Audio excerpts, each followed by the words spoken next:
Skin Deep by Frosty Knives. The sign above the door read, Tailors, the finest in men's and ladies' evening wear, customized to fit your needs. And in the window next to it, Help Wanted, inquire within. Welcome to Tailors. May I help you? I saw the Help Wanted sign in the window. I was wondering if there were still positions available. Tell me, do you have any experience? Unfortunately not. I just moved from Utica and I really need a job until I get back on my feet. Ah, yes, so you're new in town. I've only been here for a couple of days. I really don't know anyone and... Look, I'm a hard worker, really, and I'm willing to learn. That's quite all right, my dear. There's really no need to explain. You seem to be just the sort I've been looking for. Then, I have a job? You do indeed. If you'll just follow me, we can fill out the required paperwork and get you started. How does Monday sound to you? It sounds great, Mr. Uh, I'm sorry. I didn't seem to catch your name. Maynard. Taylor Maynard. And I believe it's going to be a pleasure working with you. My name is Carol Reilly. This will probably be the last thing I ever write. I didn't have anything official to write on, so I'm inscribing this on the inside of a large cardboard box I found in the corner. I really don't know where to begin, so I suppose I should start at the beginning, and that means telling you how I wound up here in the first place. You see, I'm a 23-year-old liberal arts major from New York. I know exactly what you're thinking, and you know what? You're absolutely right. It seems that there isn't an abundant need for liberal arts majors in the small East Coast towns I've grown accustomed to. As a matter of fact, there doesn't seem to be a need for liberal arts majors anywhere. Isn't that just a kick in the ass? I guess I got lucky and chose the one major that would send me down the road nowhere quicker than anything else. Do I sound bitter? I guess I probably am, but I've had a while to consider things, and it occurred to me that if I hadn't chosen that particular major, I might not be in this situation now. I could be off in a posh apartment somewhere, making an annual salary that has 5 or 6 zeros attached to the end of it instead of locked in this dank closet, scratching out my final memoirs with a stray piece of charcoal I found in the hopes that my eventual death won't be in vain. And all of this because of some damn degree.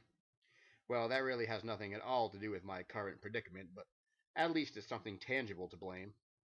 And in my generation, if you can find anything else to hang your problems on, other than yourself, well, then you're that much better off, aren't you? Anyway, I moved out to Los Angeles shortly after my graduation. I don't know anybody here, and I don't think it's a particularly nice place to live, but I thought I'd have better luck finding a job than I would in upstate New York. It just seemed to me there'd be a lot more opportunity here, and you know something? I was right. What I didn't know at the time was that opportunity works very much like a revolving door, and while it feels good to believe we are the purveyors of our own fate, the reality is that sometimes you don't choose opportunity. Sometimes opportunity chooses you. There are a few rules I'd like to go over before we begin, if you don't mind, Miss Reilly. Please call me Carol, and I don't mind at all. All right, Carol. It's nothing major, just some idiosyncrasies of my own personality, I'm afraid. But I've lived with them for so long, and I've found they make the job that much smoother for my employees. Of course, that's completely understandable. The first is that you show up for work on time. I simply cannot abide anyone being late. I have a business to run, and while we'd all like to believe life marches to our own schedule, that simply isn't so. That shouldn't be a problem.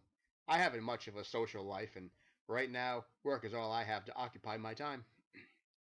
Secondly, you must expect to come here to work. There are many things that need to be done, and I require people who can pull their own weight, not people I have to coddle through the most trivial of tasks. I've always been a hard worker, Mr. Maynard. I'm sure you'll find everything I do to your satisfaction. Lastly, and this is the most important rule of all, there is a door at the back of the stockroom. A large door. You really can't miss it. Behind that door is my own personal collection. Under no circumstances are you to enter that room, or allow anyone else to enter. I have been collecting those things for many years, and I don't need people trifling through my belongings and causing damage to my items. Do I make myself clear? Absolutely, Mr. Maynard. I wouldn't dream of invading your privacy. That's very good to hear, Carol. I can abide many things, but I cannot and will not tolerate laxity on these issues. If you bear this in mind, your employment here at Taylor's will be a long and rewarding one. Work went well for the first 2 weeks. There was a lot to do, as Mr. Maynard suggested, but I think I managed fine, at least to my satisfaction anyway. The 4 other girls on staff helped out whenever I asked, answering my questions or pointing me in the right direction. I appreciated their assistance, but something about them made me nervous. I don't know if it was the fact that they always seemed to be staring at me no matter where I was in the store, or because I found it strange that the entire store was staffed with women. There was just something about this group that made my hair stand on end. And the smell, the stench that rolled off those girls was... Anyway, I met Tina Watberg on the first day of my second week here. She was a new hire, just like myself, and we hit it off immediately. She was new in town, having come from a small town in Rhode Island, and had been in Los Angeles less than 48 hours. Her degree was in theater design, and while not as completely useless as mine, still warranted a change of venue. I found out later that the real reason she moved to California was to become an actress, a profession her parents severely disapproved of. She was a trooper, though, and was determined to chase her dream no matter where it led her. Too bad it led her here instead of one of the studios downtown. Even though acting was and still is a cutthroat business, at least there she would have had a chance. Here, all of her chances left the moment she walked through that door. The trouble began one day after lunch.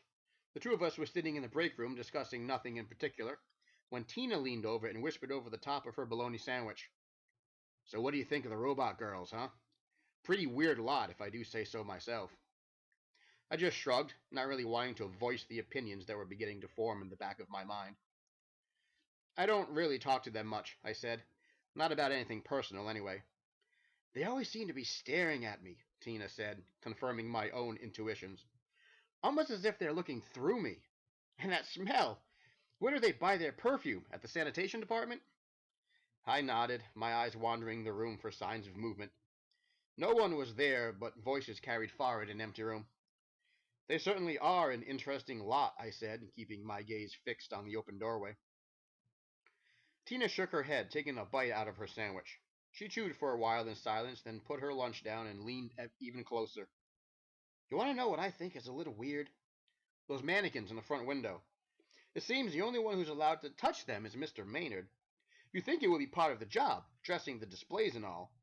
But I can't even get within 10 feet of a mannequin before one of the robot girls railroads me away. She looked at me, her eyes searching for answers that I didn't have. Don't you find that a tad on the strange side? I nodded again. I found a lot of things on the strange side, but at that point I was still afraid to admit it, even to myself. Maybe if I had admitted it, that I felt as out of place as a hooker at a church service, then things would have turned out different.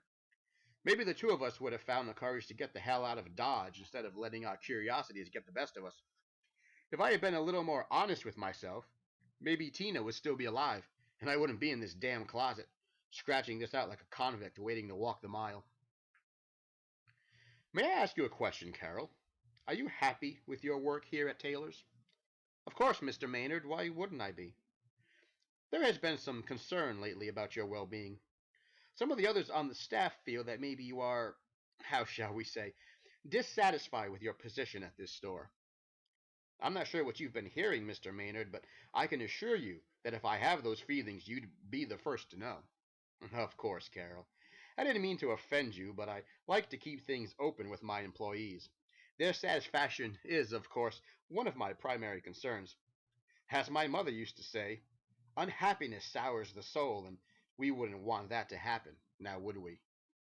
Of course not, Mr. Maynard, and everything is quite all right. We stood in front of the door for the first time 2 days later. Mr. Maynard was gone for the evening, and the 4 girls were on the sales floor, busily straightening out the day's mess. I'm not certain we really planned to go through that door, but it sure felt like we did. My legs were trembling so bad I could hardly stand, and Tina's hands had developed a slight flutter. The two of us just stood there, breathing hard and feeling like we were 12 years old all over again. Perhaps we shouldn't, I said, embarrassed at the tone in my voice. I've always been the first one to lose their nerve, no matter what the situation. Maybe we should just leave well enough alone. Come on, Tina said, slapping me lightly on the arm. Aren't you even the least bit curious? Maynard's gone and the robot girls are too busy with the merchandise to notice.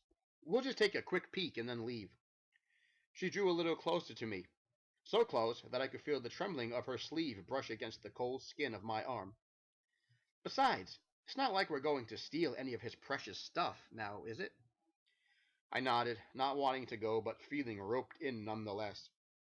Tina reached for the doorknob, her tiny fingers trembling in the air. She was just about to grab for it when a hand dropped onto her shoulder.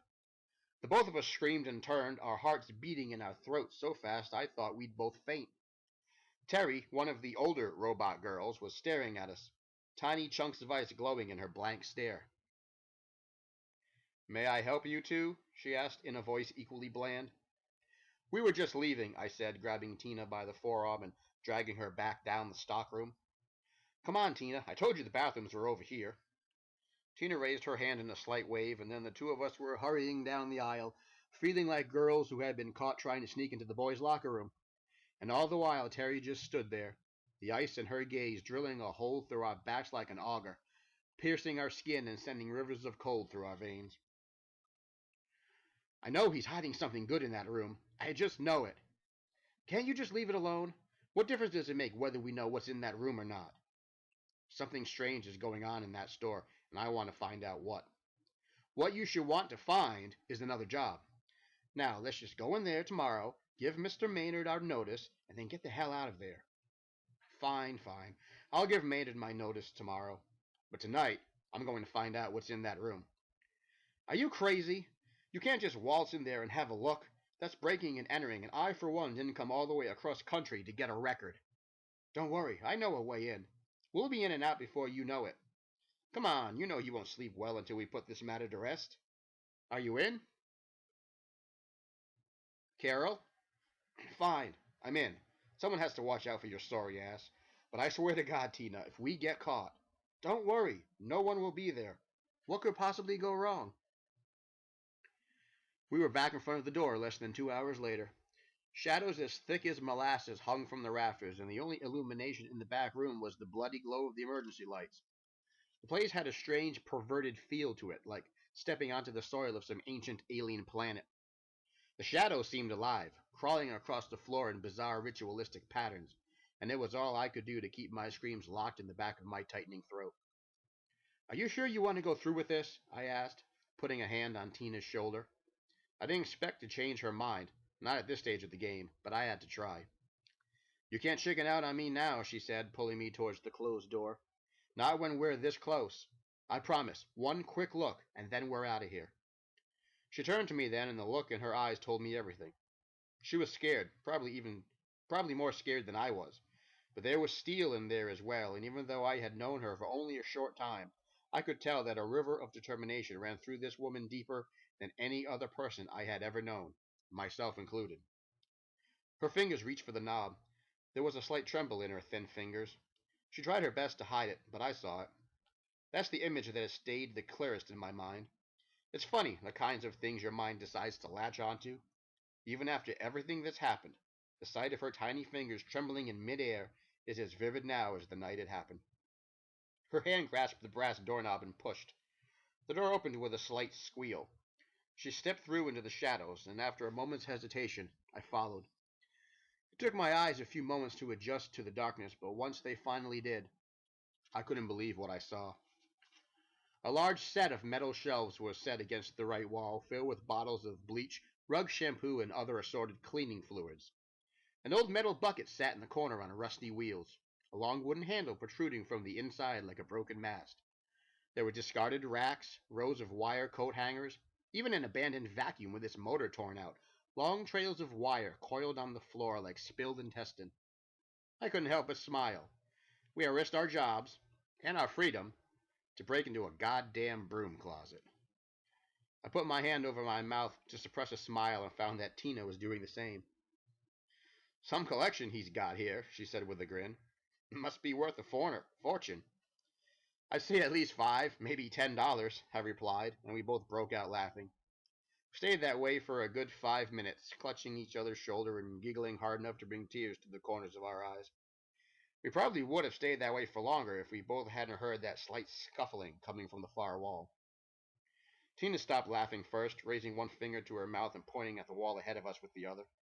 It took me a little longer, but I finally stopped laughing as well. I noticed what she was pointing at and wondered how I had missed it in the first place. A straight sliver of light was leaking from the crack between the wall and the floor. I took a step forward, fixated by that glowing line of light. I didn't know where it was coming from, but I knew how I missed it. It hadn't been there when the two of us first walked into the room. What the fuck? Tina said, walking up to the wall. She stood staring at the floor for a moment, her head cocked like some enchanted insect. Then she placed her hand on the wall about 5 feet above that strange shaft of light, and the scuffling sound we heard before was louder this time as an entire section simply moved inwards, the light from the room beyond chasing away the shadows gathered at our feet. The two of us stood there, gazing through the archway into the room beyond. I heard Tina gasp and then realized it wasn't her who made that sound. It was me. I was expecting to find a lot of things behind that closed wooden door, but the sight that stood before me wasn't one of them. Two large metal bars ran the length of the room, one on either side of the doorway. Thin wire frames of various sizes hung from the bar on the left. Some of the frames looked vaguely feminine, and it took me a moment to realize why. They were mannequin frames, their outer layer completely removed. I didn't understand why until I saw the bar on the right. One of my hands flew to my mouth, holding back the bile that threatened to spill out.